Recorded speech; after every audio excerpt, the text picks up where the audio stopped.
உங்கள் பிள்ளை இனி என் பிள்ளை என்று அவரிடம் அல்லவா சொல்லி இருக்க வேண்டும்.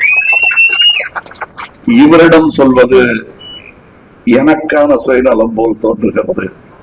பர்மிஷன் கேட்காம எடுத்துக்கிட்டேன், அதற்காக இந்த ஊரிடம் மன்னிப்பு கேட்க வேண்டும். உங்கள் பிள்ளை இனி என் பிள்ளை. அடுத்து அவர் ஃப்ரேம் கட்ட வேண்டியது எது இருக்கு என்றால், அவர் உழுத நிலம் எங்காவது இருந்ததென்றால் அதை பாதுகாத்து வையுங்கள். அப்படி அதை உங்களுக்காக அவர் இழந்திருந்தால் அதை மீட்டெடுங்கள்.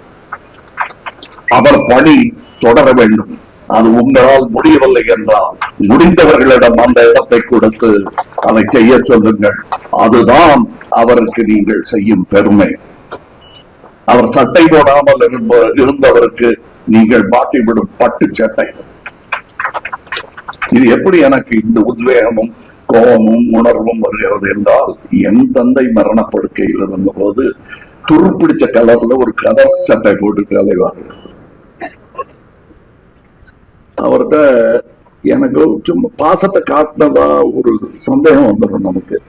எஸ்பெஷலி அவங்க போக போறாங்கன்னு தெரியும் போது சரியான பாசத்தை நாம் காட்டினோமா இல்லையான்னு ஒரு டவுட் வரும். அப்ப நான் கேட்டேன், நான் உங்களுக்கு நல்ல சட்டை போட்டு பார்த்ததே இல்லை.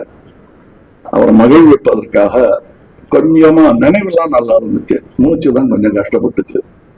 அப்ப அவர்கிட்ட போய், இது பட்டு சட்டையும் வேட்டியும் வாங்கிட்டு வந்திருக்கேன், இதை நீங்க எப்படியாவது எனக்காக போட்டு காட்டுறீங்க ஒரு வாட்டி. எனக்கு எங்கேயோ குற்ற உணர்வு, என் வேலையை பார்த்துட்டு எங்க அப்பா அப்படி கணக்கால் தெரிய வேட்டி கட்டுறது எனக்கு கொஞ்சம் கஷ்டமா இருக்காது. ஏன்னா எங்க வீட்டுக்கு வர்ற ஆட்கள்லாம் அவர் வாசல்ல உட்காந்து பேப்பர் படிச்சுட்டு இருக்கும்போது ஐயா இருக்காங்களான்னு அவர் கேட்பாங்க. வீடு அவரது. பிளே ஸ்டோர் மற்றும் ஆப் ஸ்டோரில் இருந்து பாலிமர் செயலியை QR கோடு மூலம் பதிவிறக்கம் செய்யுங்கள். செய்திகளை உடனுக்குடன் பெறுங்கள்.